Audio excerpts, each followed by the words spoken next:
In the quiet suburban offices of Millbrook Title and Escrow, a decorated Iraq War veteran was about to face his final battle for home ownership.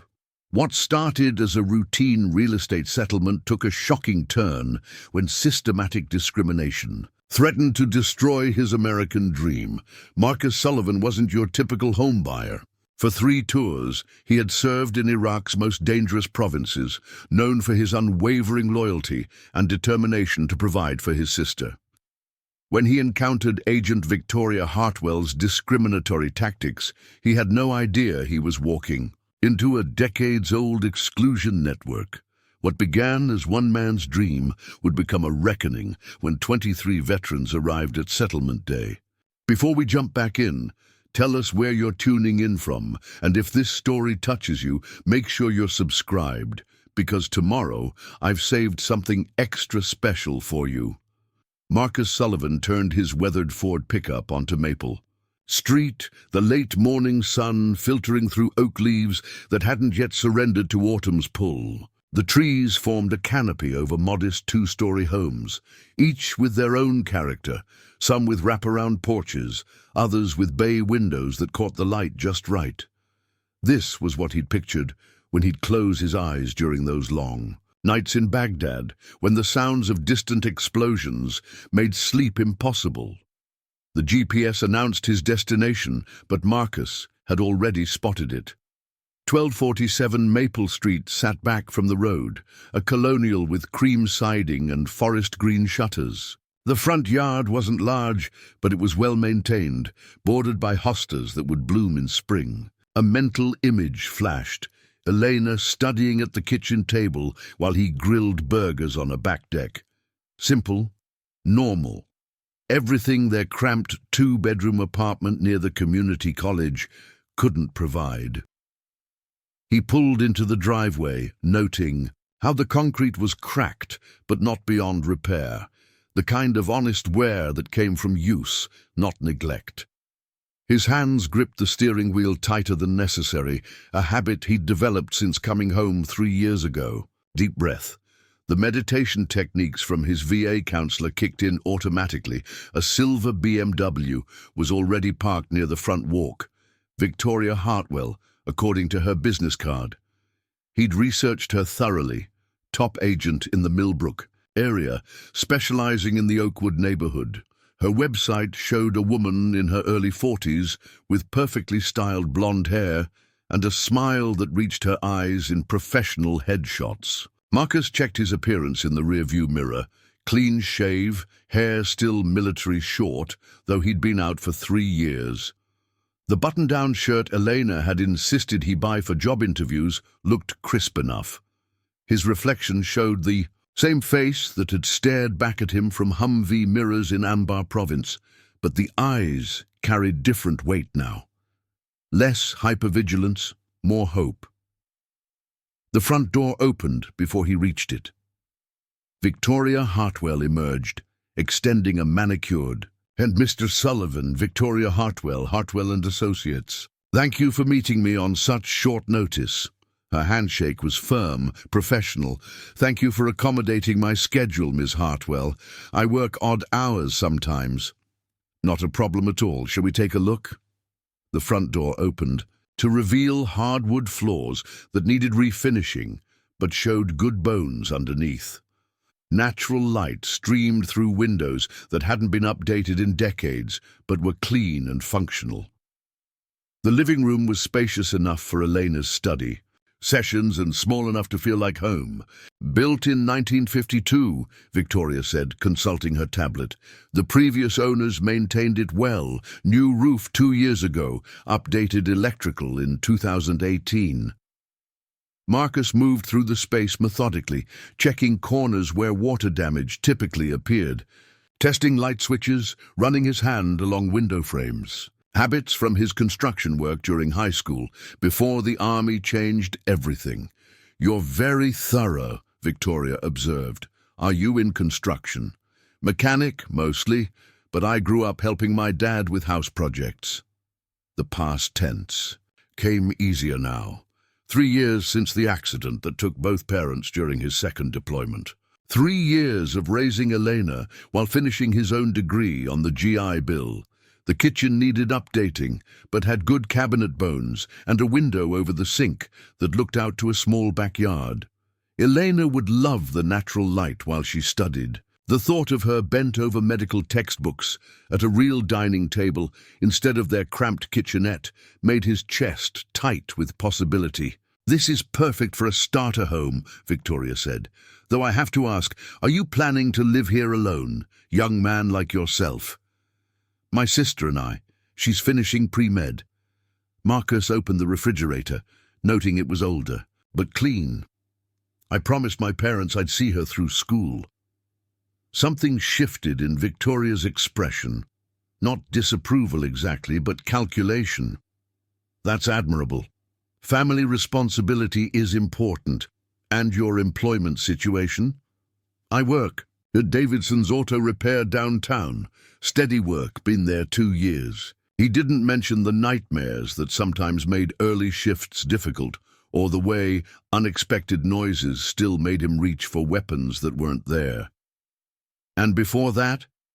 "Army, 3 tours in Iraq." The words came out clipped, automatic. He'd learned to keep the details minimal. Victoria's smile flickered. "I see, and you're readjusting well to civilian life?" The question hung in the air like smoke from a distant fire. Marcus studied her face, noting the slight tension around her eyes, the way her posture had shifted almost imperceptibly. In Iraq, reading people had meant survival. Those skills didn't fade. "I'm doing fine," he said simply. "Of course, it's just that, well, some of our neighbors here value stability, predictability. They're mostly families who've been here for years." The words were careful, neutral, but Marcus caught the undertone. He'd heard variations of it in job interviews, in casual conversations with people who thanked him for his service with one breath and questioned his mental state with the next. Upstairs, the master bedroom was larger than his current space, with windows on 2 walls. Elena could have the second bedroom, and there was even a third room that could serve as a study. He stood in the doorway, imagining her acceptance letter to medical school framed on the wall. His phone buzzed, Elena checking in from her organic chemistry lab. He stepped away from Victoria to answer. "How's it looking?" Elena's voice carried hope and concern in equal measure. "Good. Really good. I think this could be it." "Marcus, are you sure? I mean, I know you've been saving, but—" "Elena." His voice was gentle but firm. "I promised Mom and Dad we're getting out of that apartment." Victoria was examining her manicured nails when he returned. "Your sister seems, concerned about the finances." "She worries too much. I've been pre-approved for the loan amount." Marcus pulled the letter from his jacket pocket. "I can make an offer today if the numbers work." Victoria studied the pre-approval letter with what seemed like more scrutiny than necessary. "David Kim at First National. I've worked with him before, though I should mention sometimes these initial approvals, well, things can change during underwriting." "Is there something specific I should be concerned about?" "Oh, not at all. It's just that veterans' benefits can be complex. Some lenders get nervous about disability compensation, irregular income streams from service-related issues." Her tone remained professionally pleasant. "I just want to manage expectations." Marcus hadn't mentioned disability compensation. His VA rating was for PTSD, 30%, but his income was primarily from the auto shop. The fact that she'd made that assumption said more about her than his financial situation. "My income is steady employment," he said carefully. "The VA disability is supplemental. Of course, I just want to ensure we're being realistic about what you can afford. This neighborhood. The property values are quite stable because we maintain certain standards." They completed the walkthrough in relative silence. The basement was dry, the furnace older but functional. Everything Marcus had hoped for in a first home. Everything. Elena deserved after the cramped apartment where her textbooks covered every surface, and her future had felt as constrained as their living space. Back in the driveway, Victoria pulled out her contract forms. The asking price is $185,000. In this market, most properties go for full price or above. Marcus had done his research. The house was priced fairly for the neighborhood, within his approved range. I'd like to offer the full asking price, no contingencies except inspection. That's ambitious. Victoria's pen hovered over the contract. Are you certain about the financing? Because if there are any issues during underwriting... I've been saving for this for 3 years. My employment is stable, my credit is excellent, and I have the full down payment. Marcus kept his voice level, professional. Is there something about my application that concerns you? Not at all. I just find that sometimes, especially with veterans who've experienced challenges, it's better to be conservative in our expectations. The words hung between them like a challenge. Marcus recognized the territory now. The polite questions that weren't quite accusations, the professional concern that felt more like judgment. He'd navigated this terrain in job interviews, at Elena's parent-teacher conferences, where some educators assumed PTSD meant instability. I appreciate your concern, Marcus said, accepting the contract she offered. But I'm confident in my ability to complete this purchase. As he signed the paperwork, Marcus thought about the promise he'd made to his parents in a Skype call from a forward operating base. Elena would finish school, she'd have stability, she'd have the chance they'd all dreamed about during those long deployments when home felt like a story they told themselves to get through another day. Victoria Hartwell might have her doubts about his readiness for home ownership, but Marcus Sullivan hadn't survived 3 combat deployments to be defeated by a real estate agent's assumptions. This house would be his. It had to be. The earnest. Money check changed hands with professional efficiency, but Marcus noticed how Victoria double-checked his signature, how she asked twice about his contact information. Small things. Careful things. The kind of attention that suggested she expected complications.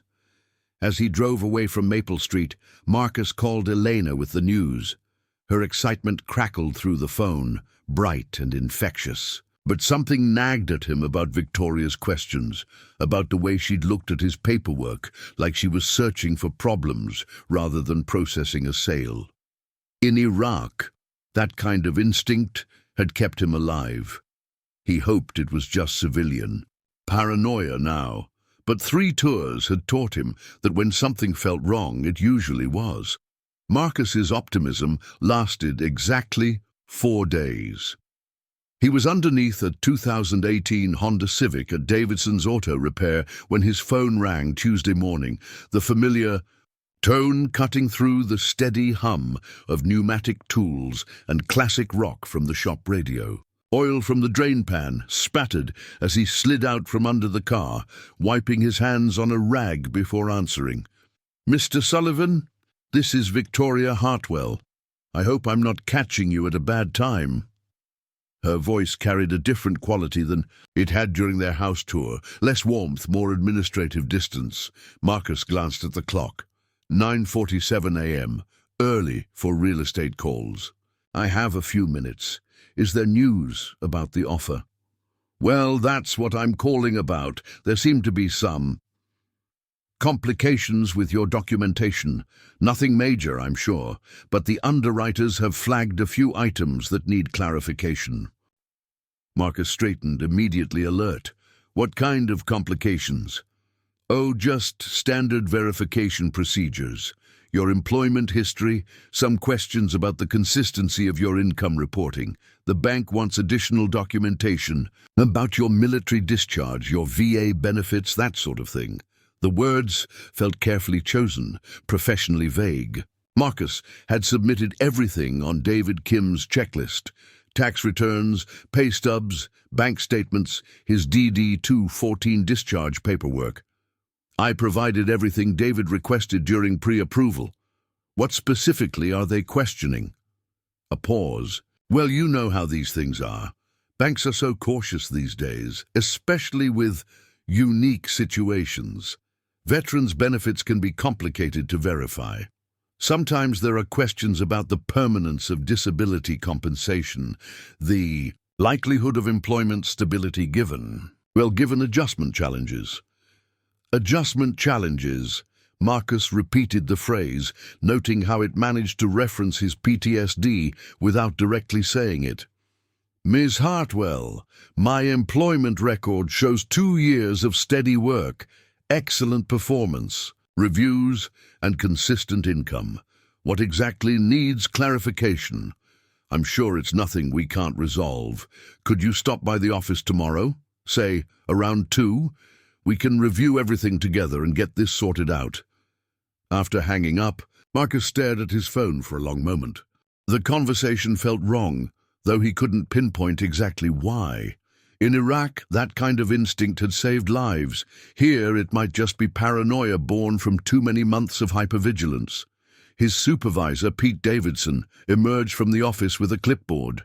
Everything okay? You look like someone kicked your dog. House stuff. Bank wants more paperwork. Pete, a Vietnam veteran who'd hired Marcus partly because he understood the transition struggle, nodded sympathetically. Banks love their paperwork. They'll probably want to know what you had for breakfast 3 months ago. But as Marcus returned to the Honda's oil change, the conversation kept replaying. Victoria's tone had been too careful, too practiced, like she'd made similar calls before. The next afternoon, Marcus arrived at Hartwell and Associates 10 minutes early.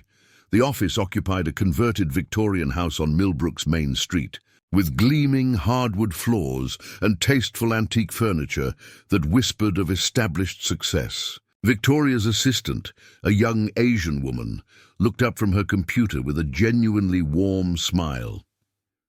"Mr. Sullivan, I'm Sarah Chen. Ms. Hartwell will be right with you." Sarah's handshake was firm, her eye contact direct. Something about her presence felt different from the calculated professionalism Marcus had sensed from Victoria. More honest. Victoria emerged from her office carrying a thick folder. "Marcus, thank you for coming in. Shall we use the conference room?" The conference room's mahogany table could seat 8, though only 3 chairs were arranged for their meeting. Victoria spread documents across the polished surface with theatrical precision.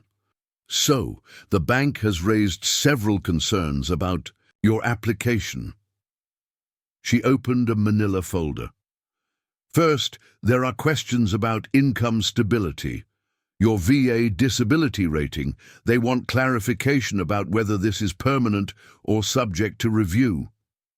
Marcus leaned forward. "My rating is for PTSD.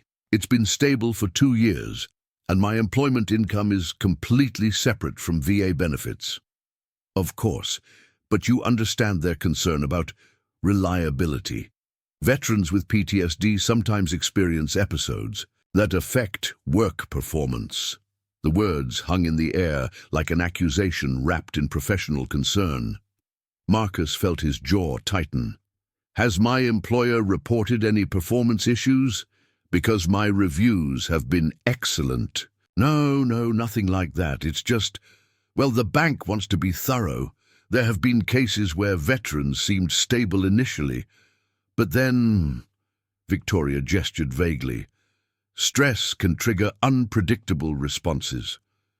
Sarah Chen had entered quietly to refill their water glasses, but Marcus noticed how she lingered near the table, her expression troubled as she listened to Victoria's words. "What additional documentation do they need?" Marcus asked directly. Victoria consulted her notes. "A letter from your VA counselor confirming your stability, updated medical records, a statement from your employer about your reliability despite your DRNT condition. Also, they want to verify that your down payment funds aren't borrowed against future disability benefits. Each requirement felt like a small humiliation, an assumption that his service-connected mental health treatment made him inherently unreliable. Marcus had encountered this before, the tendency for people to conflate PTSD with instability, to assume that seeking help for trauma meant weakness rather than strength. How long will this additional review take? Hard to say. Could be weeks, maybe longer if they need to consult with specialists about veteran-specific risk factors. Marcus studied Victoria's face, noting the slight satisfaction in her expression. This wasn't disappointment about delays. This was someone getting exactly the outcome she'd expected. His phone buzzed. Elena texting from her afternoon lab. "How's the paperwork meeting going? Still on track to get our house?" The simple faith in her message made his chest tight. Elena had already started planning her study schedule around having a quiet room for her MCAT prep. She'd been researching the local bus routes to campus, calculating how much time she'd save on her commute. "Mr. Sullivan?" Victoria's voice carried artificial patience. "I know this is frustrating, but these processes exist for good reasons. The bank wants to ensure you're truly ready for home ownership. Responsibility." The word responsibility hit like a carefully aimed dart, as if 3 combat deployments hadn't taught him anything about responsibility, as if raising Elena while dealing with his own trauma hadn't demonstrated commitment. "I'll get whatever documentation they need," Marcus said quietly, "but I want to understand, have you seen these same requirements applied to other buyers, non-veterans?" Victoria's smile flickered. "Every application is unique. We evaluate each buyer's specific circumstances." As Marcus gathered his copies of the paperwork, Sarah Chen appeared at his elbow. "Mr. Sullivan, you left this in the lobby." She handed him his truck keys along with the business card. Her fingers brushed his palm briefly, and he felt a small piece of paper transfer along with the card. Outside, Marcus unfolded the note. "Something's not right. Can we talk? SC." He looked back at the office windows. Sarah Chen was visible at her desk, her expression carefully neutral as Victoria reviewed files beside her. But her eyes met his for just a moment, and Marcus saw something there he recognized from Iraq, the look of someone who'd witnessed injustice and was trying to decide whether to speak up. That evening, Marcus sat in his apartment kitchen, surrounded by Elena's medical textbooks and the additional bank requirements Victoria had given him. Each form felt like another hoop to jump through, another assumption that his military service made him less qualified for civilian life. Elena looked up from her organic chemistry notes. "You're really quiet tonight. The bank stuff isn't that bad, is it?" Marcus studied his sister's face, young, hopeful, trusting that the system would work fairly for people who played by the rules. He thought about Sarah Chen's note, about Victoria's careful questions, about the growing sense that this wasn't just bureaucratic delay. "No," he said finally, "it's just taking longer than expected." But as Eleanor returned to her studying, Marcus made a decision. Tomorrow, he'd call David Kim directly. He'd get answers about whether these requirements were standard or if something else was happening. Because if 3 tours in Iraq had taught him anything, it was that sometimes you had to fight for what was rightfully yours. And this house, Elena's future, their family's stability was worth fighting for. Sarah Chen's hands trembled slightly as she inserted her keycard into the office building's after-hours entrance. The hallway lights flickered on automatically, casting long shadows that seemed to echo her growing unease about what she'd witnessed in the conference room earlier that day. Marcus Sullivan's face had remained composed throughout Victoria's litany of additional requirements, but Sarah had seen the tightness around his eyes, the way his jaw had set when Victoria mentioned veterans with PTSD and unpredictable responses. She'd heard those same coded phrases before. whispered in different contexts about different clients, but never so blatantly tied to someone's military service. The Hartwell and Associates office felt different at night, less polished, more revealing. Sarah made her way to her desk, ostensibly to catch up on client files, but really to examine the nagging suspicion that had been building for weeks. Victoria's patterns with certain clients, the delays that seemed to target specific demographics, the careful language that danced around discrimination laws while achieving the same exclusionary results. Sarah's parents had faced similar obstacles 23 years ago when they'd tried to buy their first home in America. Back then, the discrimination had been more overt. Loan officers who suddenly discovered problems with their paperwork, sellers who decided not to sell after learning their names. Her father, a brilliant engineer who'd rebuilt his career from scratch after immigrating, had called it the politeness that kills dreams. She powered up her computer and began systematically reviewing Victoria's recent case files. The official records told one story: professional service, occasional delays due to complex underwriting, successful closings for qualified buyers. But Sarah had learned to read between the lines, to notice patterns that weren't immediately obvious. The Johnsons, African-American couple, both teachers, delayed 3 weeks for additional income verification despite solid employment history. Eventually approved, but only after the original house had gone to another buyer. The Martinez family, young parents, both working, excellent credit. Complications with their down payment documentation that lasted so long they lost 2 different properties to other offers. And now Marcus Sullivan, veteran PTSD diagnosis, working-class background, already facing requirements Sarah had never seen applied to other buyers. Her stomach churned as the pattern became undeniable. Victoria wasn't just a successful real estate agent.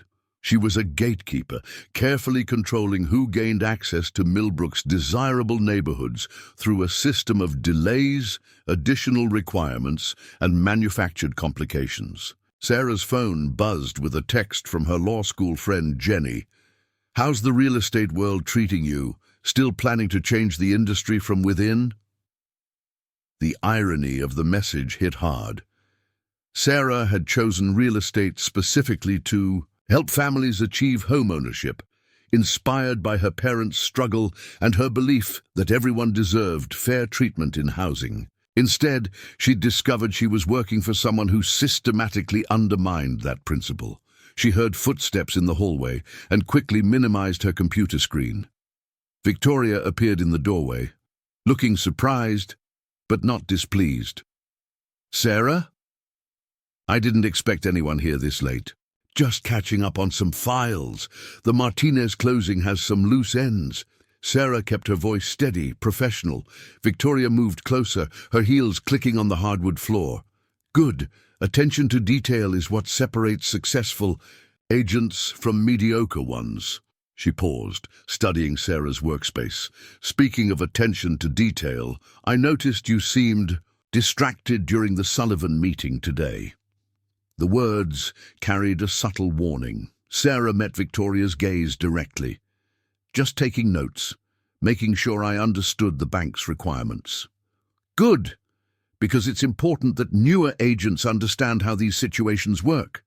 Veterans can be the challenging clients, well-meaning of course, but they often have unrealistic expectations about what they're entitled to."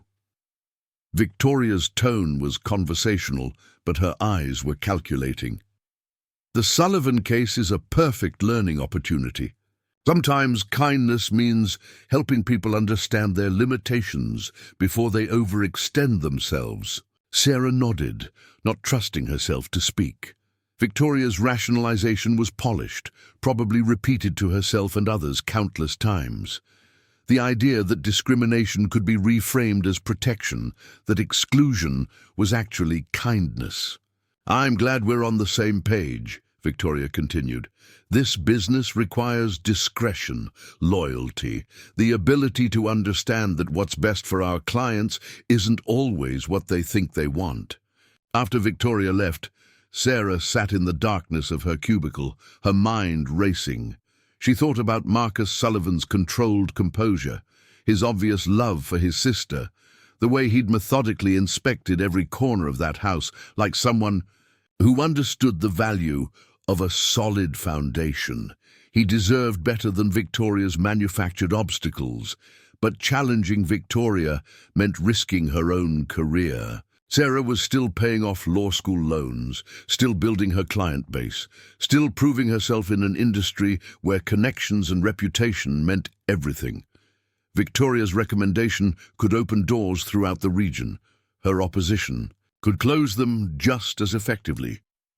Sarah's phone rang, startling her in the quiet office. Unknown number. Sarah Chen speaking. Ms. Chen, this is Marcus Sullivan. I hope I'm not calling too late. Sarah glanced around the empty office. Not at all. How did you get my direct number? Your business card. Look, I wanted to ask you about something. That note you passed me today, you said something wasn't right. Can you be more specific? Sarah felt her heart rate accelerate. This was the moment, the choice between comfortable complicity and difficult truth-telling. Mr. Sullivan, this isn't really appropriate to discuss over the phone, I understand, but I need to know if what I'm experiencing is normal or if there's something else going on. My sister is counting on this house. I've been saving for 3 years. If there's something I should know. His voice carried a quiet desperation that reminded Sarah of her father's stories about those early years in America. The exhausting process of proving worthiness for opportunities that others took for granted. Could we meet somewhere? Sarah asked quietly. Somewhere private? Tomorrow morning? There's a diner downtown, Murphy's, 7 a.m. before I start work.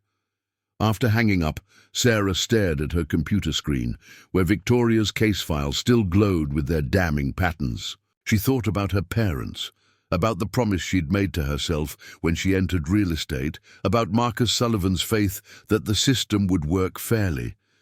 Then she opened a new document and began typing notes about every irregular delay she'd witnessed, every coded phrase she'd heard, every pattern that suggested systematic discrimination. If she was going to become a whistleblower, she needed evidence, real documented proof that could withstand scrutiny. Her phone buzzed with another text from Jenny. Remember what Professor Martinez always said, the law only works when people have the courage to use it. Sarah smiled grimly as she continued documenting Victoria's practices. Tomorrow morning, she'd tell Marcus Sullivan the truth about what he was facing. Tonight, she'd build the case that might help him fight back. The fluorescent lights hummed overhead as Sarah worked through the night, transforming from passive observer to active ally. Outside, Millbrook slept peacefully, unaware that in a converted Victorian office, a young woman was choosing justice over job security, and a veteran's dream of home ownership was about to become a battle for something much larger than a house on Maple Street. Murphy's Diner occupied a corner building that had served coffee and conversation to Millbrook residents since 1952. At 7 a.m., it buzzed with the familiar rhythm of a small-town morning. Construction workers grabbing coffee before job sites, nurses finishing night shifts, retirees claiming their regular stools at the counter.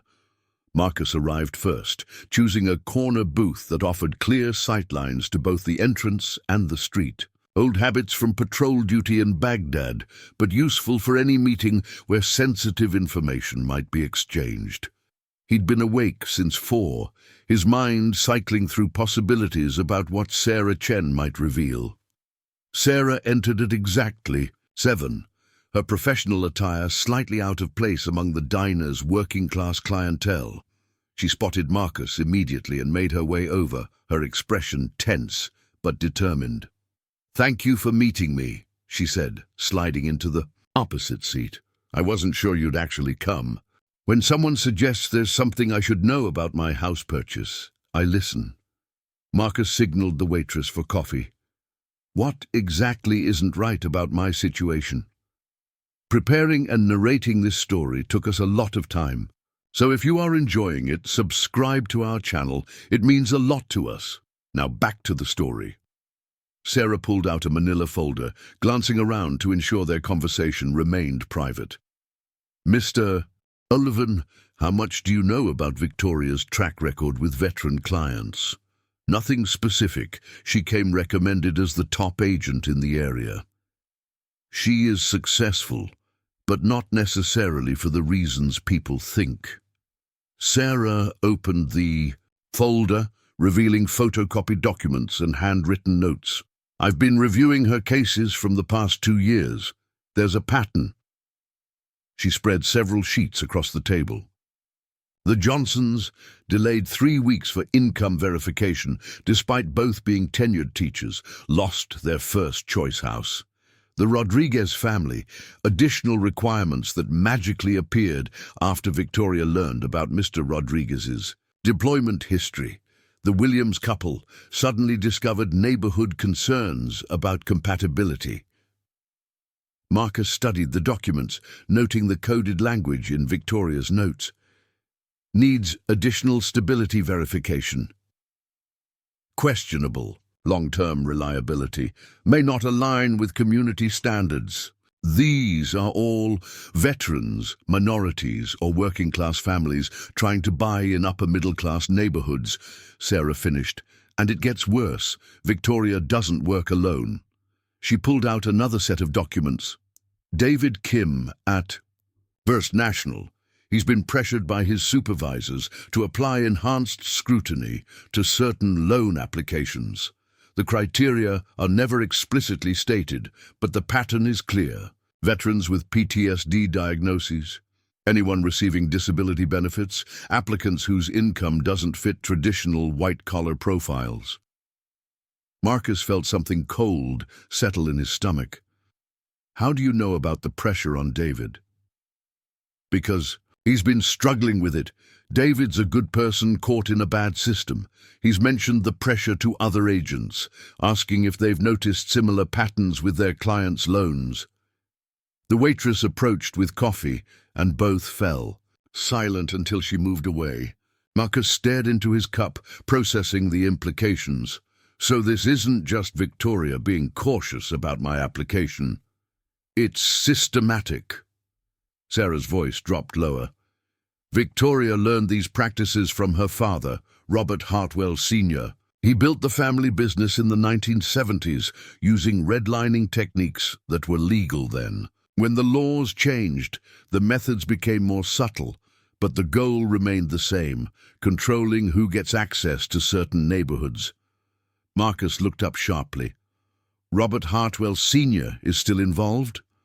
Officially retired, but he still influences major decisions. Victoria consults him on challenging cases. Sarah made air quotes around the word. Your case would definitely qualify. How do you know all this? Sarah hesitated, then met his eyes directly. Because my parents went through something similar 23 years ago. Different agents, same tactics. They eventually got their house, but only after months of delays and requirements that white families weren't subjected to. I became a real estate agent to prevent that from happening to other families. Instead, you found yourself working for someone who perpetuates it. Yes? The admission clearly pained her. And now, I have to decide what to do about it. Marcus studied the young woman across from him. Sarah Chen was risking her career by sharing this information, motivated by principles that could cost her professionally. What would happen if you reported this? I'd need proof that would hold up under scrutiny. Internal emails, recorded conversations, documented patterns that show discriminatory intent. And I'd need someone willing to file formal complaints and potentially testify. The implications hung between them. Marcus understood what she was asking, not just for him to challenge his specific case, but to become a test case that could expose the entire network. "Mr. Sullivan?" Both turned to see an elderly African-American woman approaching their table. Well-dressed, carrying herself with the dignity of someone accustomed to respect, she looked familiar, though Marcus couldn't place her. "I'm Dorothy Jackson. I live at 1251 Maple Street, right across from the house you're trying to buy." Marcus stood, offering his hand. "Mrs. Jackson, please join us." She settled into the booth with practiced grace. "I hope you don't mind the intrusion, but I've been watching this situation develop, and I think you should know what you're up against." Sarah looked startled. "Mrs. Jackson, how did you—" "Honey, I've been fighting housing discrimination since before you were born. I recognize the signs." Mrs. Jackson turned to Marcus. "I've lived on Maple Street for 57 years. Moved. And there in 1967 as one of the first black families in the neighborhood. I've watched the Hartwells operate for decades." She pulled a worn notebook from her purse. "I've been documenting patterns since the 1980s. Families who mysteriously couldn't get financing, buyers whose applications developed sudden complications, veterans, minorities, working families, anyone who didn't fit their image of acceptable neighbors." Marcus felt the scope of what he was facing expand exponentially. "How many families are we talking about?" "Dozens over the years. The methods have evolved, become more sophisticated, but the goal remains the same." Mrs. Jackson's voice carried the weight of personal experience. "They nearly kept my grandson out of the neighborhood 5 years ago. Same tactics, additional requirements, enhanced scrutiny, manufactured delays." Sarah leaned forward. "Did he eventually get his house?" "Only after I made some strategic phone calls to people who remembered the civil rights era. Sometimes institutional memory has power." Marcus processed this information, understanding that his personal struggle was part of a much larger pattern of exclusion. "Mrs. Jackson, would you be willing to testify about what you've witnessed?" "Son, I've been waiting for the right case to make a stand. A decorated veteran being discriminated against because of PTSD.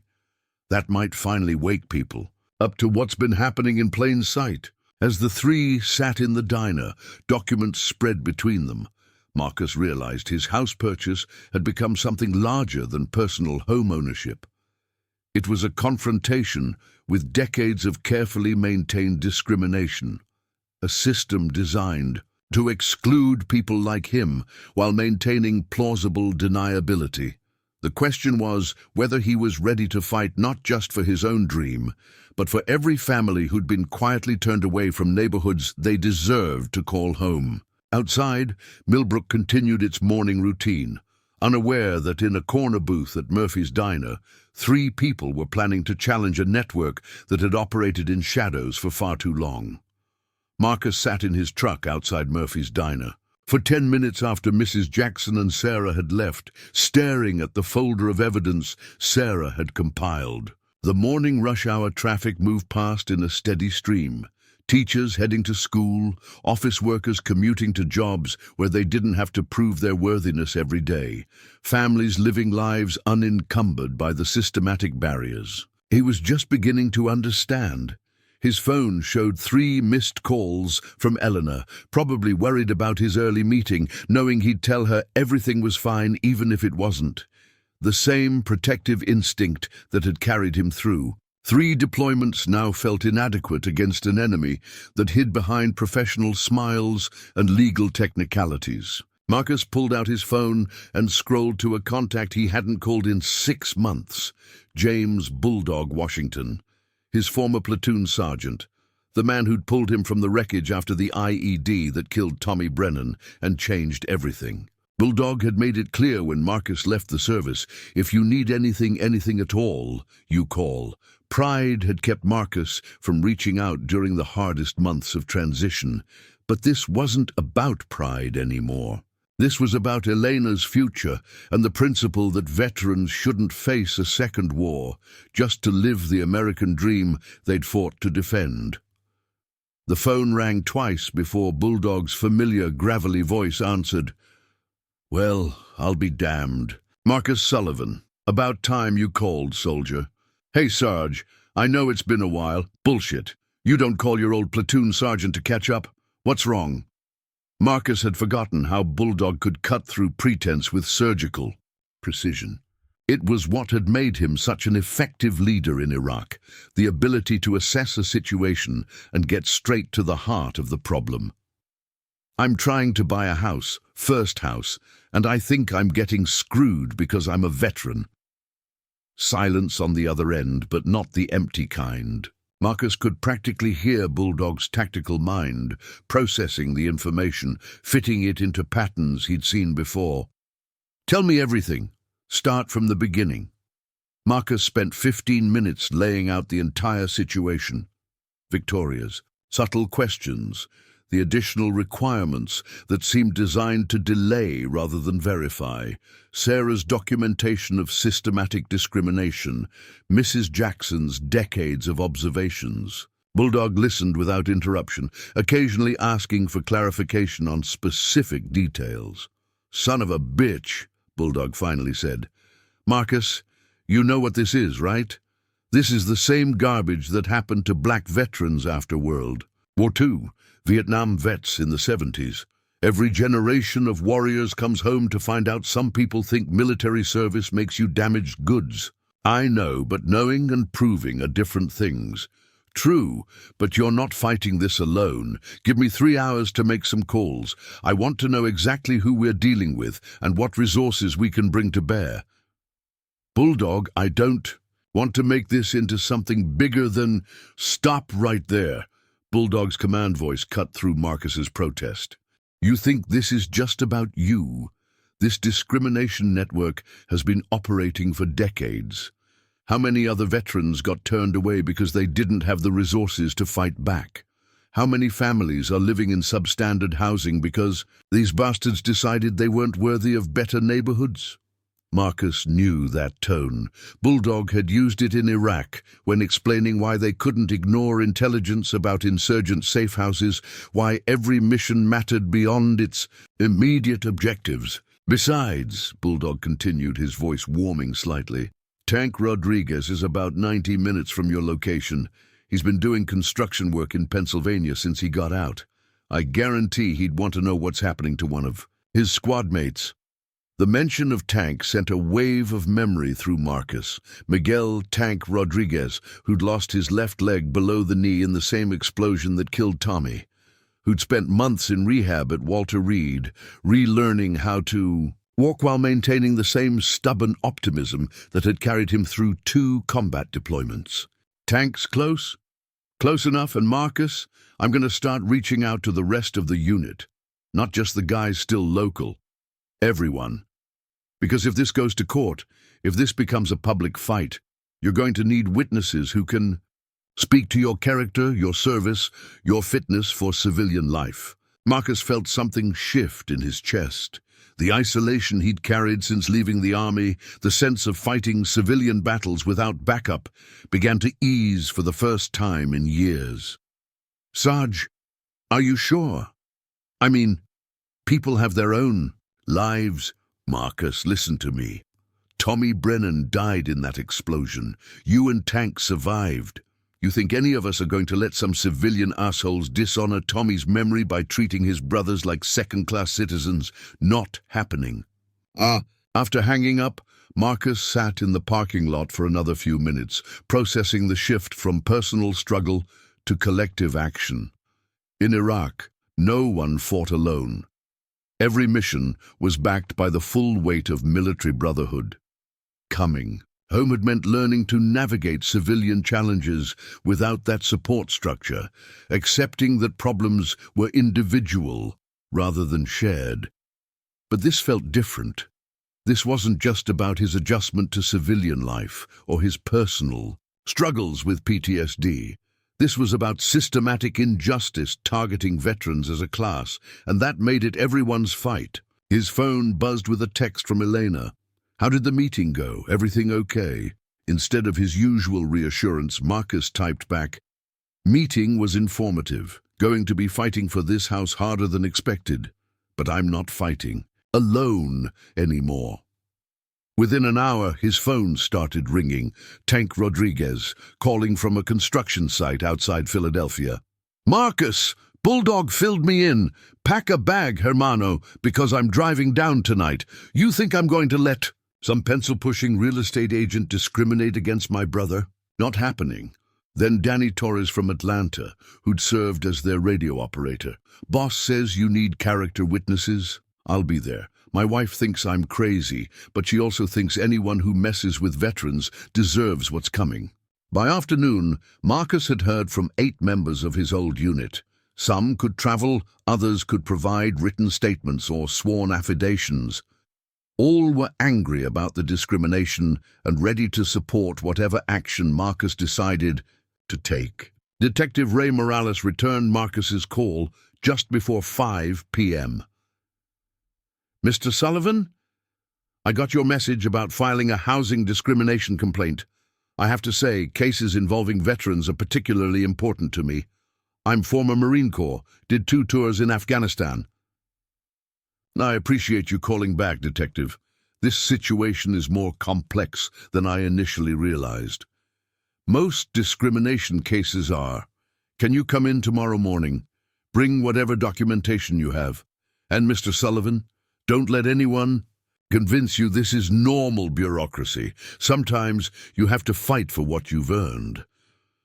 That evening, Marcus sat in his cramped apartment with Elena, spreading Sarah's documentation across their small kitchen table. Elena studied the papers with the same intensity she brought to organic chemistry problems. "Marcus, this is horrible. But it's also illegal, right? There are laws against this." "There are laws. The question is whether we can prove violations, and whether the system will actually enforce those laws." Eleanor looked up from the documents. "Are you scared?" Marcus considered the question honestly. "Yeah, but not of losing the house anymore. I'm scared of what happens if we don't fight. How many other families will face the same discrimination? How many other veterans will get turned away?" "Then we fight," Elena said simply. "You didn't survive Iraq to come home and accept injustice." Later that night, as Elena studied and Marcus reviewed his evidence, his phone buzzed with a message from Bulldog. "Final count, 17 confirmed. For settlement day, another 12 who can provide documentation." "Marcus, you're not just buying a house anymore. You're making a statement about what this country owes its veterans. Make them remember why they should never underestimate military brotherhood." Marcus smiled, feeling something he hadn't experienced since leaving the army, the absolute certainty that his brothers had his back, no matter what the cost. Detective Ray Morales' office at the State Attorney General's Civil Rights Division reflected 20 years of methodical investigation work. File.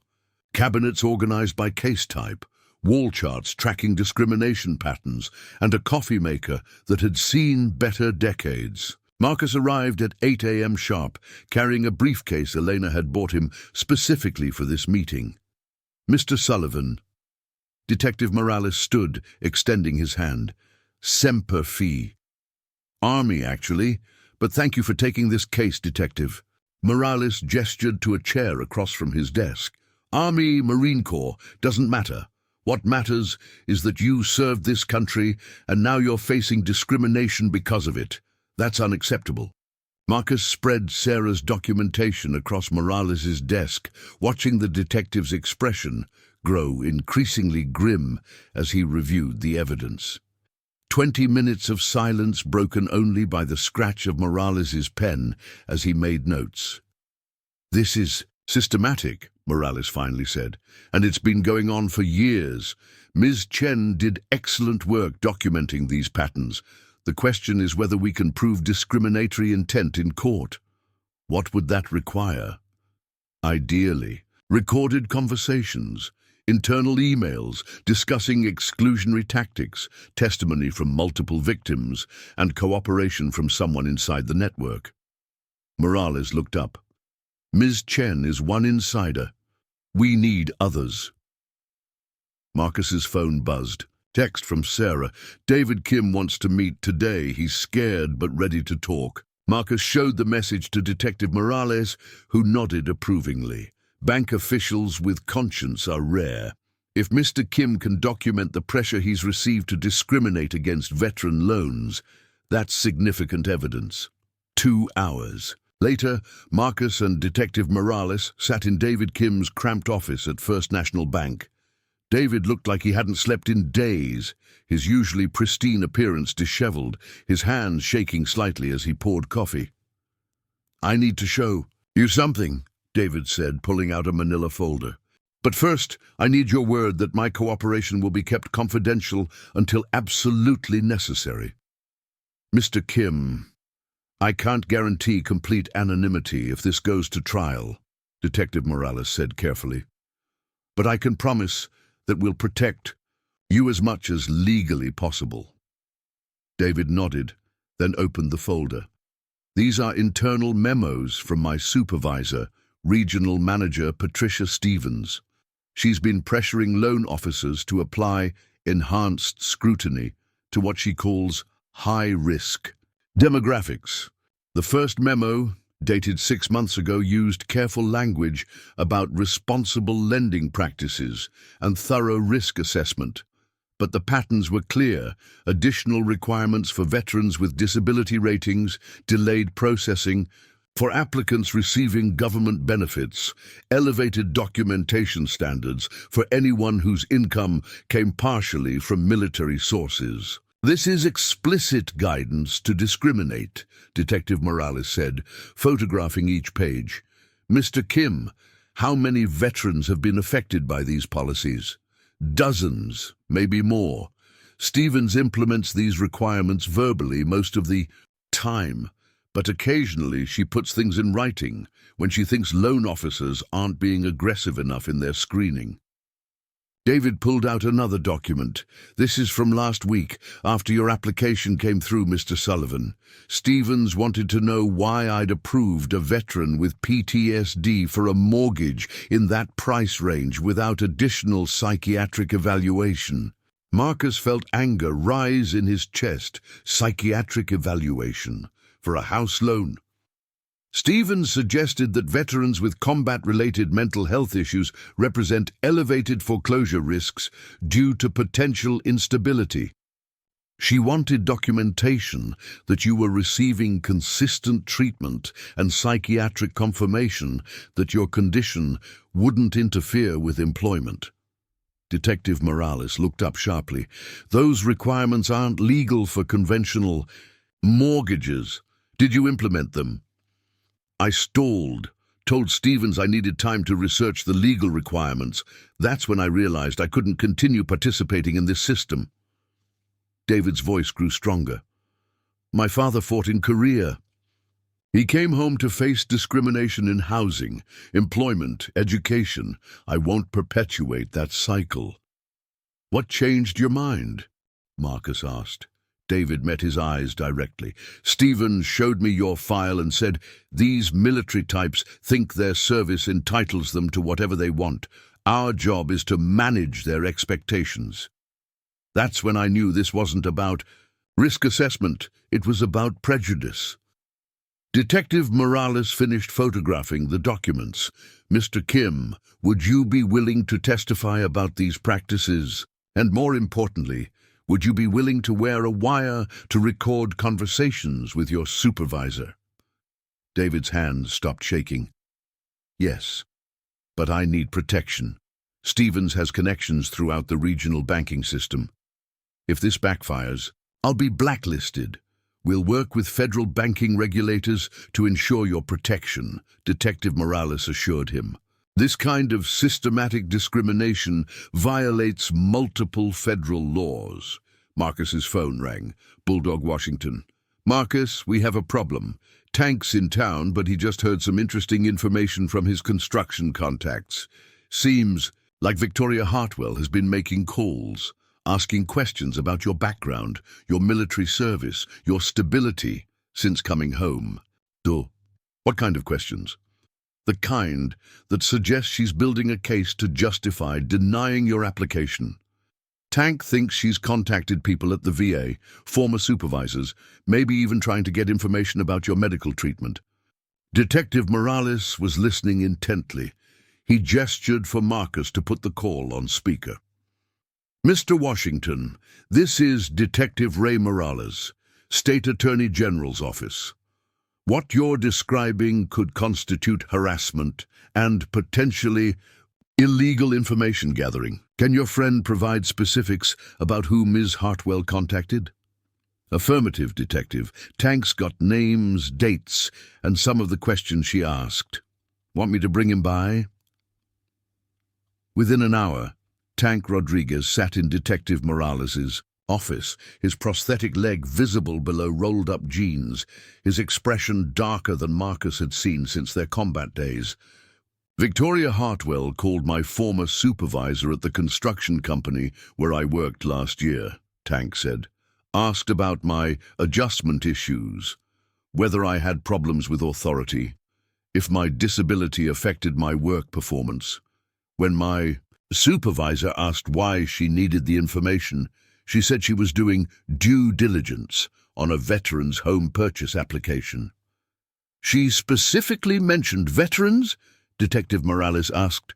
Said she was concerned about military mindset?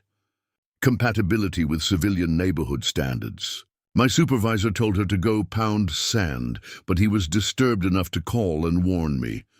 Marcus felt the scope of Victoria's investigation into his background like a physical weight. How many people has she contacted? At least 6 that we know of, Tank replied. But here's the thing, she's not just investigating you. She's been asking general questions about veteran reliability, PTSD symptoms, whether combat experience makes people unsuitable for suburban communities. Detective Morales set down his pen. That's building a case for systematic exclusion based on military status, Mr. Rodriguez.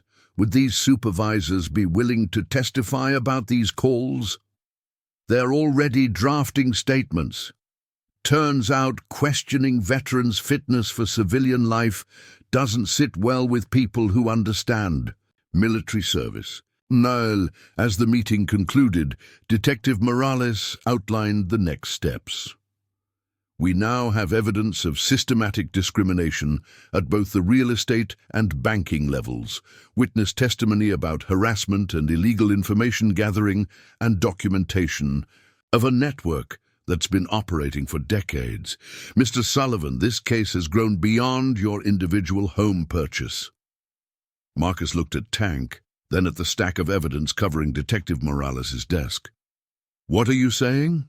I'm saying we're building a federal civil rights case that could shut down this discrimination network permanently. But that means your settlement day is going to be more than just a real estate closing. It's going to be a confrontation with a system that's excluded veterans and minorities for generations. Tank grinned, the expression Marcus remembered from their darkest days in Iraq. Sounds like the kind of fight worth having, Hermano. Outside the Attorney General's office, Marcus called Elena with an update. Her response was immediate and fierce. Good. It's time someone held these people accountable. As Marcus and Tank walked to their vehicles, Tank's expression grew serious. Marcus, you know this isn't going to be quiet anymore, right? Once Bulldog gets word that they're actively investigating your background, he's going to mobilize everyone. This is about to become very public. Marcus nodded, understanding that his private struggle for home ownership had evolved into something larger, a test case that would determine whether veterans could be systematically excluded from the American dream they'd fought to defend. The war he thought he'd left in Iraq was apparently just beginning. The settlement was scheduled for Friday at 2 p.m. By Wednesday evening, Marcus's cramped apartment had transformed into an impromptu command center that would have made any military logistics officer proud. Elena had cleared her textbooks from the kitchen table to make room for legal documents, witness statements, and a hand-drawn chart showing the discriminatory network's connections. Tank Rodriguez sat at the table, his laptop open to a secure group chat that had been buzzing for 3 days straight. Latest count, 23 confirmed arrivals for Friday. Bulldogs coordinating travel from 7 states.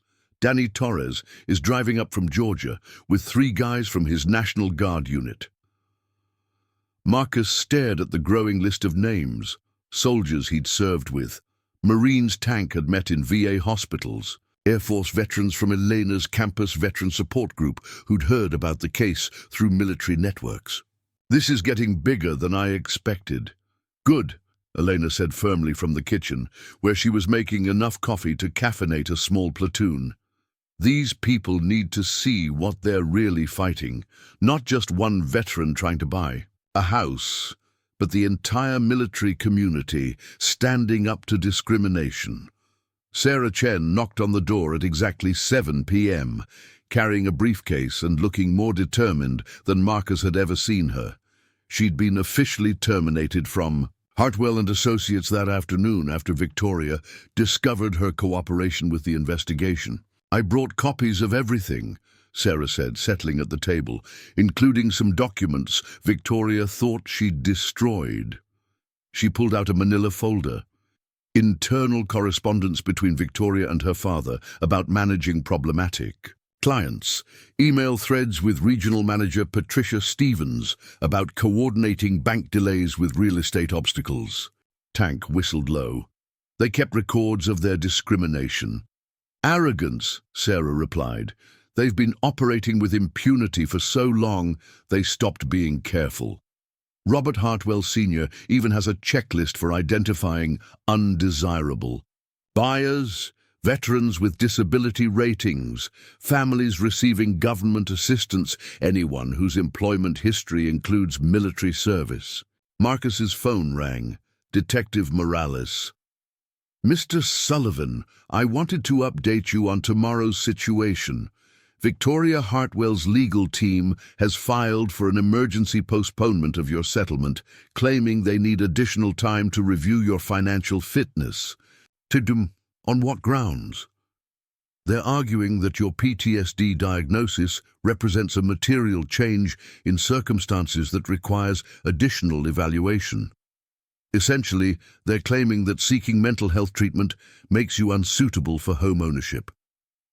The audacity of the argument hit Marcus like a physical blow. Can they do that? Not legally. Federal law specifically prohibits discrimination based on disability status, including mental health conditions, but they're hoping to delay long enough to discourage you from pursuing the purchase. Elena looked up from her coffee preparation. What's our response? Judge Patricia Williamson will hear their motion tomorrow morning at 9 a.m. I'll be there with a federal civil rights attorney to oppose the delay.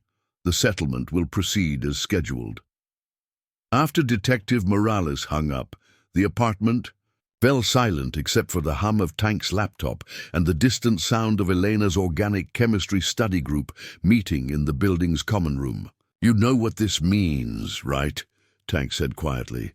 They're going nuclear, trying to use your PTSD treatment against you publicly. Marcus had been dreading this moment since the investigation began. His mental health treatment, the therapy, sessions that had helped him rebuild his life after Iraq were about to become ammunition in a legal battle. The stigma he'd worked so hard to overcome would be weaponized by people who'd never faced combat. Let them try, Elena said, returning from the kitchen with a tray of coffee mugs. Marcus has been in treatment for 3 years. He's held steady employment, maintained excellent credit, raised me while finishing his own education. If getting help for combat trauma disqualifies him for home ownership, then this country has forgotten what it owes its veterans. Sarah looked up from the documents she was organizing. There's something else you should know. Mrs. Jackson called me this afternoon. She's been contacted by 3 other families who faced similar discrimination from the Hartwell network over the years. They want to testify tomorrow. 3 more families? The Washingtons, black couple, both teachers, denied homes in 2019 through manufactured delays. The Chen family, my own relatives actually, who faced discrimination in 2018. And the Parker family, young veteran couple who were discouraged from even making offers in certain neighborhoods. Tank's expression grew grim. This isn't just about you anymore, Marcus. This is about every family they've turned away, every veteran they've discriminated against, every person they've kept out of neighborhoods through systematic prejudice. Marcus's phone buzzed with a text from Bulldog. Just crossed into Ohio. ETA tomorrow, 0800. Convoy of 12 vehicles behind me.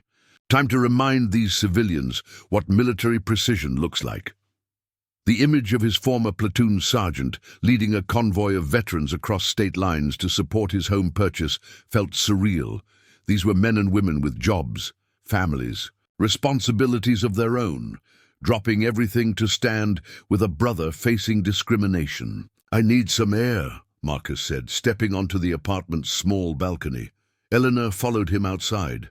The October evening was crisp, stars barely visible through the suburban light pollution. In the distance, Marcus could see the lights of Millbrook's downtown, including the Hartwell and Associates office, where Victoria was probably preparing for tomorrow's legal battle. "Second thoughts?" Elena asked. "About the house?" "No. About turning this into a federal case that's going to make national news, yeah." Elena leaned against the balcony railing. "Marcus, do you remember what you told me when I was struggling with organic chemistry last semester, when I wanted to drop the class because it was too hard? That difficult things are worth doing, because they're difficult." "Exactly. You said that easy victories don't change anything, that real progress requires fighting battles that seem impossible." Elena turned to face him. "This discrimination network has been operating for decades, because no one was willing to fight the hard battle. You are. I'm scared, Elena, not of losing the house, of what happens if we win. This is going to follow us forever. Every job interview, every application, every time someone searches my name online. And if we don't fight, how many other families will face the same discrimination? How many other veterans will be told that their service-related mental health treatment makes them unfit for home ownership?" Inside the apartment, Tank's voice carried through the open door as he coordinated arrival times with various veteran groups. Sarah was on her phone with Detective Morales, reviewing testimony protocols. The apartment buzzed with the energy of people preparing for battle. Marcus thought about his parents, killed in a car accident while he was deployed in Iraq. They'd never owned a home, always renting, always saving for a down payment that seemed just out of reach. He'd promised himself that Elena would have the stability they'd never achieved. But this fight had become about more than his promise to his parents or Elena's future. It had become about whether America would honor its commitment to the veterans who'd served it. "You're right," Marcus said finally. "If we don't fight this, who will?" Elena smiled, the expression carrying both pride and determination. "Besides, you've got 23 veterans showing up tomorrow to have your back. Victoria Hartwell has no idea what she's about to face." As they returned inside, Marcus felt the familiar calm that had carried him through combat missions in Iraq, the peace that came with accepting a difficult mission and trusting in the brotherhood that would see it through. Tomorrow, he would either buy his first house or wage a very public battle against systematic discrimination. Either way, he wouldn't face it alone. The war for home was about to begin. Friday morning arrived grey and cold, with low clouds that threatened rain by afternoon. Marcus stood at his apartment window at 6 a.m., watching the first convoy of vehicles pull into the complex's parking lot. 3 pickup trucks with out-of-state plates, followed by a rental van that could only belong to Bulldog, Washington. Elena appeared beside him, already dressed in the navy blue suit she'd bought for medical school interviews. "Are you ready for this?" Marcus straightened his tie, the same one he'd worn to re-enlistment ceremonies in Iraq. "As ready as I'll ever be." The emergency hearing at 9 a.m. had gone exactly as Detective Morales predicted. Judge Patricia Williamson took less than 10 minutes to deny Victoria's motion for postponement, calling the attempt to use PTSD treatment as grounds for discrimination legally baseless and morally reprehensible. The settlement would proceed at 2 p.m. as scheduled. By noon, the parking lot of Millbrook Title and Escrow resembled a military staging area. Vehicles with license plates from 7 states formed neat rows. Veterans in their dress uniforms stood in small groups, their bearing unmistakably military despite years in civilian life. Local news vans had arrived an hour earlier, drawn by social media posts about a veteran discrimination showdown. Marcus parked his truck and immediately spotted Tank Rodriguez directing traffic with the efficiency of a combat logistics specialist. Bulldog Washington emerged from the rental van, his posture as commanding as it had been in Baghdad, now wearing a crisp suit instead of desert camouflage. Staff Sergeant Sullivan. Bulldog's greeting carried formal respect, but his grin was pure brotherhood. "Looks like we've got ourselves a proper mission briefing." "Sarge, I can't believe you all came." "Edu, brother, did you think we were going to let some civilian bureaucrats dishonor our service? Not happening." Bulldog gestured toward the assembled veterans. "Everyone you see here volunteered to take time off work, drive hundreds of miles, and stand with you. That's what brotherhood means." Sarah Chen arrived in a taxi, carrying her termination paperwork and looking nervous but determined. Mrs. Dorothy Jackson pulled up in a pristine 1995 Buick, stepping out with the dignity of someone who'd been fighting discrimination battles since before most of the assembled veterans were born. Detective Morales approached with a tall woman in a federal prosecutor's jacket. "Mr. Sullivan, this is Assistant U.S. Attorney Jennifer Walsh. She'll be observing the settlement as part of our civil rights investigation." "Mr. Sullivan," Attorney Walsh said, "what's happening here today goes beyond your individual home purchase. This case has the potential to expose systematic discrimination that violates multiple federal laws." At 1:45 p.m., Marcus, Elena, and Sarah walked toward the title company's entrance. Behind them, 23 veterans fell into formation, not marching but moving with the unconscious precision that marked military training. Tank Rodriguez, his prosthetic leg clearly visible, walked point. Bulldog Washington coordinated the flanks with hand signals that hadn't been used since Iraq. The title company's lobby, designed for perhaps 6 people, suddenly accommodated 30.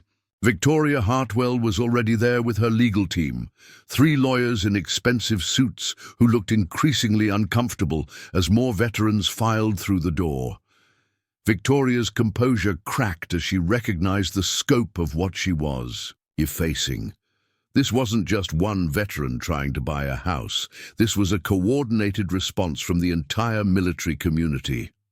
"Ms. Hartwell," Bulldog Washington's voice carried command authority that made everyone in the room stand straighter. "I'm James Washington, former platoon sergeant, 1st Infantry Division.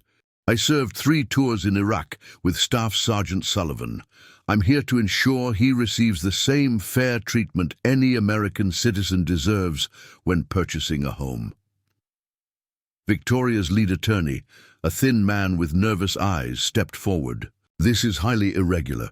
A real estate settlement isn't a military operation." Tank Rodriguez spoke from the back of the room, his voice carrying the weight of visible sacrifice.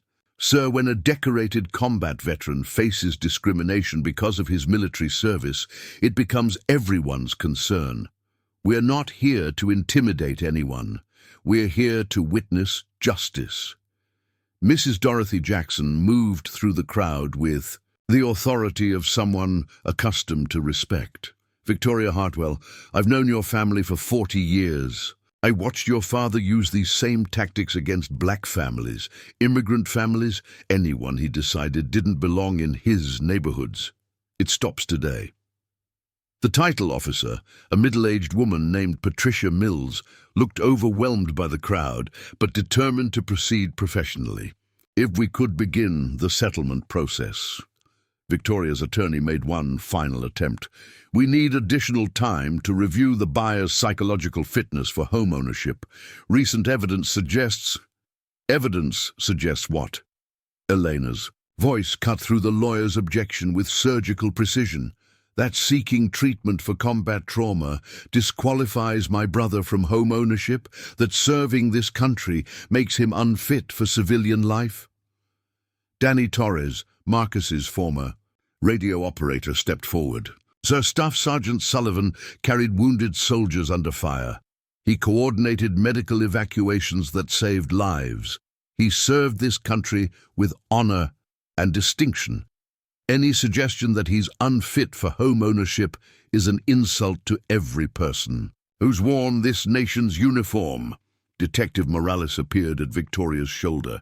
Miss Hartwell, I have federal warrants to search your office and examine your files for evidence of systematic discrimination. Your cooperation today might influence how aggressively we pursue charges. Victoria's face went pale. Her father, Robert Hartwell Sr., had arrived during the confrontation, a man in his 70s with the bearing of someone accustomed to getting his way through intimidation, but surrounded by veterans who'd faced actual combat. His presence seemed diminished. This is harassment, Robert Hartwell Sr. declared. We have every right to ensure buyers meet community standards. Bulldog Washington's response was quiet, but carried the authority of battlefield command. Sir, these veterans have met the highest standards this country can demand. They've earned the right to live wherever they choose. The settlement officer spread the documents across the conference table. Mr. Sullivan, are you prepared to proceed with this purchase? Marcus looked around the room, at Elena's proud smile, at Sarah's determined expression, at the faces of men and women who'd dropped everything to stand with him, at Victoria Hartwell, whose discriminatory network was crumbling under the weight of exposure and accountability. Yes, Marcus said firmly. I'm ready to buy my home. As Marcus signed the first document, Tank Rodriguez began a slow clap that was picked up by every veteran in the room. The sound filled the title company's lobby, not celebration, but recognition. Recognition that sometimes justice required standing together against systems designed to exclude those who'd served.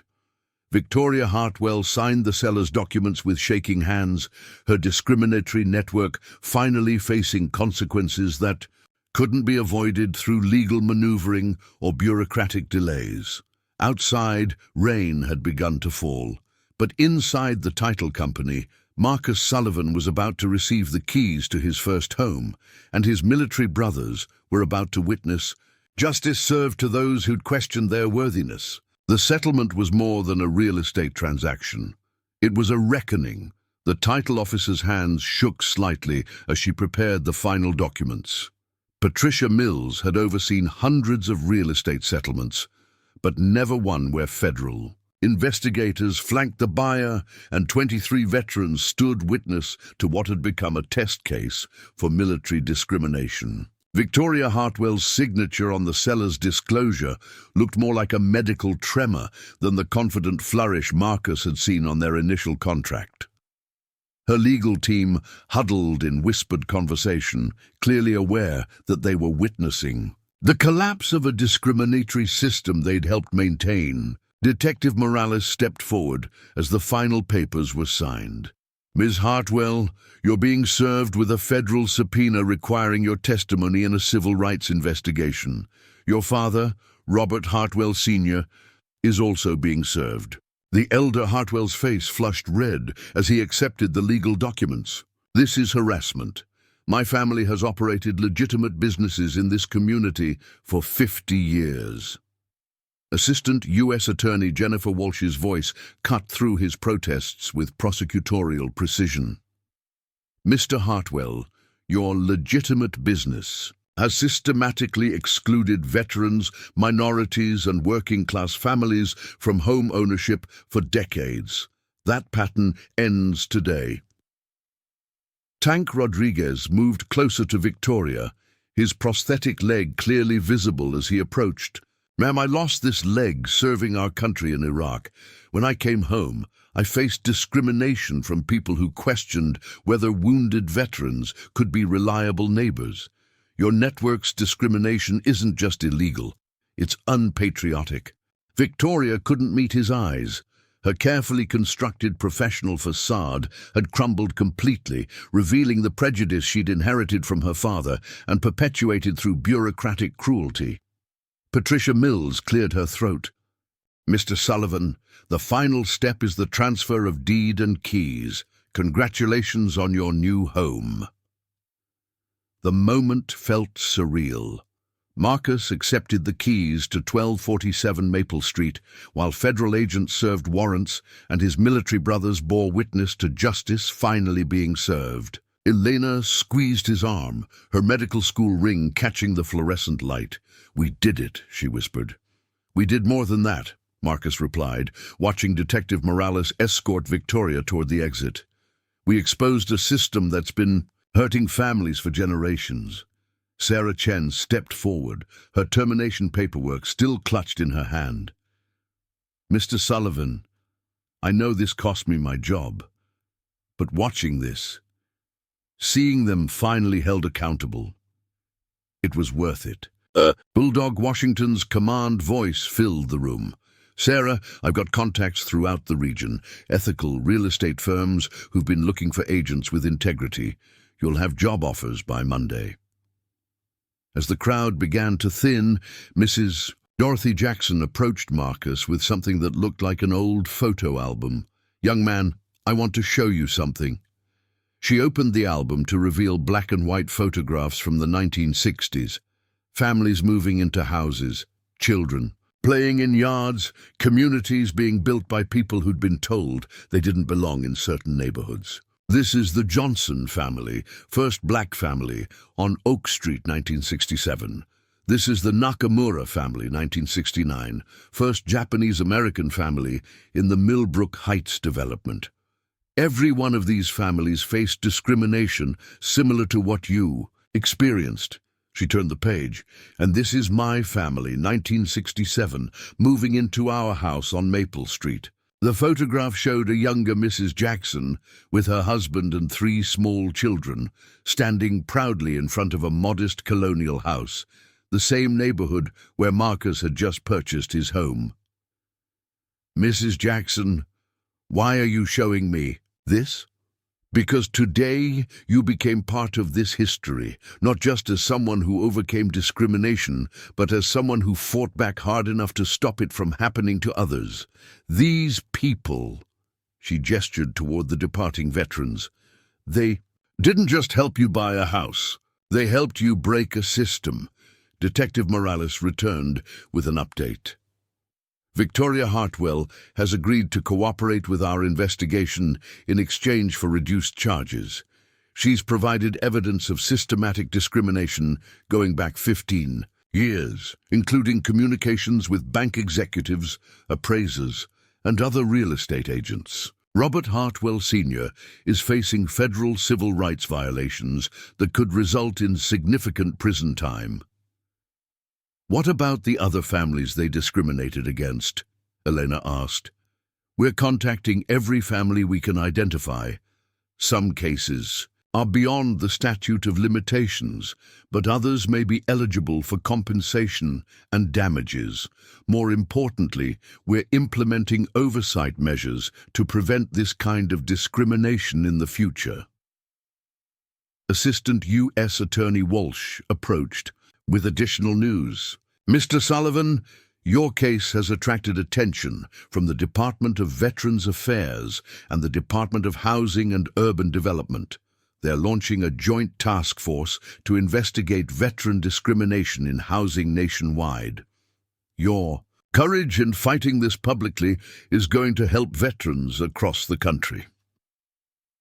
As the legal proceedings concluded, the veterans began forming up for one final formation. Bulldog Washington called the group to attention with the same voice that had commanded respect in combat zones. "Brothers and sisters," Bulldog announced, "today we witnessed something important. We saw what happens when military brotherhood stands against civilian injustice. Staff Sergeant Marcus Sullivan didn't just buy a house today. He struck a blow for every veteran who's been told that military service makes them unfit for the American dream." The veterans rendered a crisp salute, not to Marcus personally, but to the principle he'd defended and the victory they'd achieved together. Tank Rodriguez stepped forward as the formation dispersed. "Marcus, we're all proud of you, but more than that, we're proud to serve alongside someone who wouldn't back down when it mattered." Outside the title company, local news crews waited for statements. Marcus found himself facing cameras, with Elena on one side and Sarah Chen on the other, speaking about discrimination that had operated in shadows for too long. "This was never just about me buying a house," Marcus told the reporters. "This was about whether America honors its commitment to the veterans who've served it. Today, we proved that military brotherhood is stronger than civilian prejudice." Elena fielded questions about the broader implications. "My brother didn't survive 3 combat deployments to come home and accept second-class treatment. Veterans have earned the right to live wherever they choose without facing discrimination because they sought help for combat trauma." Sarah Chen spoke about the responsibility of real estate professionals. "The industry has an obligation to serve all qualified buyers fairly. What the Hartwell network did was illegal, immoral, and unpatriotic. Real estate agents should help families achieve homeownership, not prevent it through prejudice." As the interviews concluded and the media departed, Marcus stood in the title company parking lot with his keys in his hand and Elena at his side. The grey clouds had cleared, revealing autumn sunlight that made the ordinary suburban scene look somehow transformed. "Ready to see our new home?" Elena asked. Marcus smiled, looking around at the veterans loading into vehicles for their respective journeys home, at Detective Morales coordinating with federal investigators, at Sarah Chen, already fielding calls from ethical real estate firms. "Yeah," he said, "let's go home." The drive to Maple Street took 5 minutes, but it represented the end of a battle that had lasted weeks and the beginning of a life that discrimination couldn't touch. Justice, Marcus realized, wasn't just about legal victories. It was about making sure the next veteran who tried to buy a house wouldn't face the obstacles he'd overcome.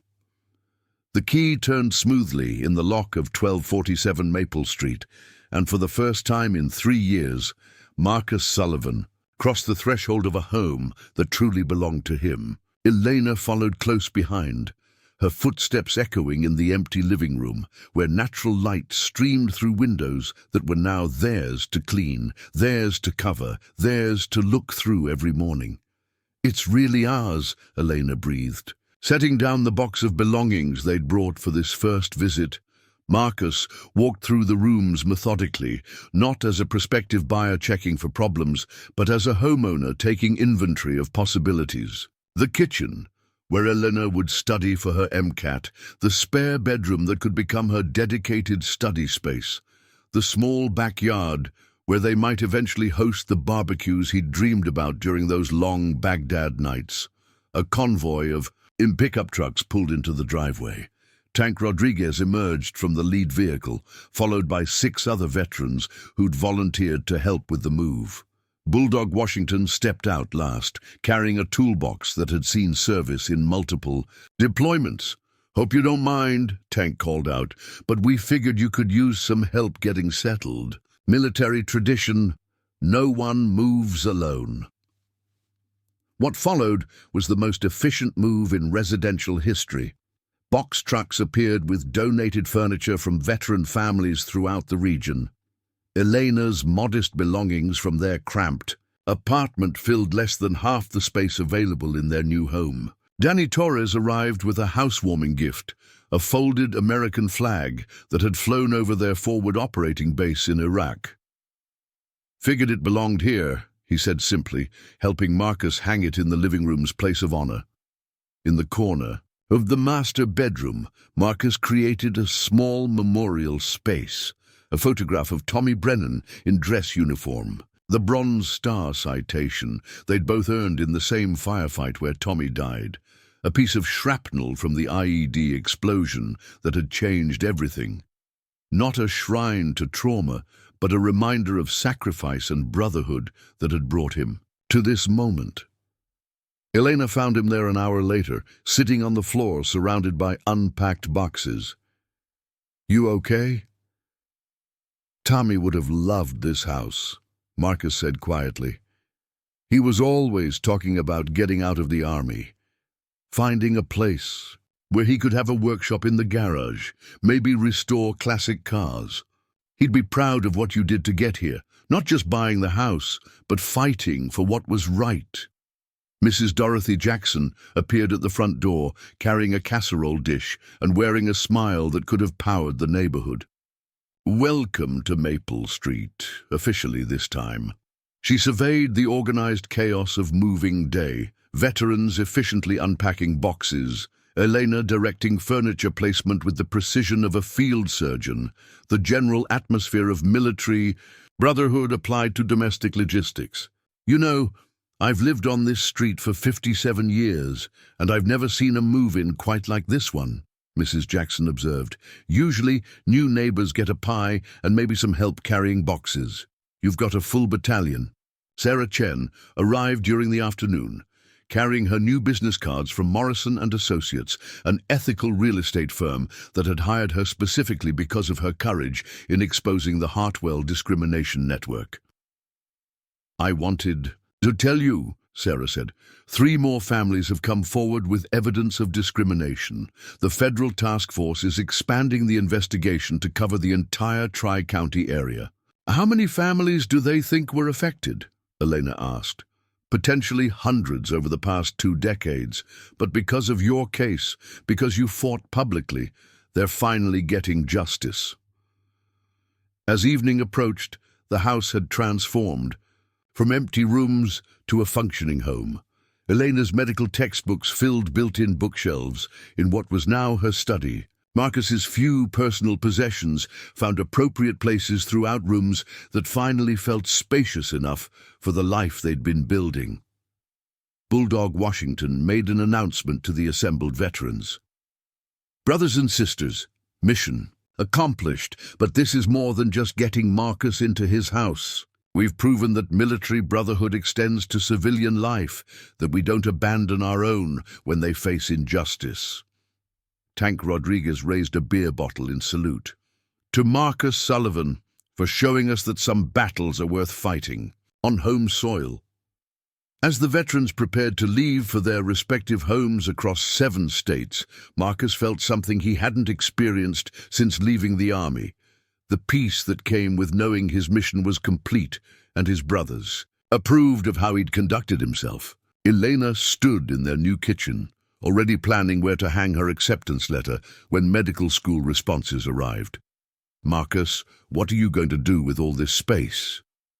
Marcus looked around the house that had cost him more than money, that had required exposing his PTSD treatment to public scrutiny, facing systematic discrimination, and trusting his military brothers to stand with him against civilian injustice. "I'm going to start a veterans advocacy group," he said. "Make sure no other veteran faces what we went through. And Elena, I'm going to watch you become the doctor Mom and Dad always knew you'd be." Outside, the last of the moving trucks pulled away from Maple Street. Inside 1247, Marcus Sullivan and his sister settled into their first night in a home that truly belonged to them. A home earned not just through savings and sacrifice, but through the courage to fight for principles that mattered more than personal comfort. The American dream, Marcus realized, wasn't just about owning property. It was about ensuring that dream remained accessible to everyone who'd served it, defended it, and refused to accept injustice in its name. Home at last. Up next, you've got two more standout stories right on your screen. If this one hit the mark, you won't want to pass these up. Just click and check them out. And don't forget to subscribe and turn on the notification bell so you don't miss any upload from us.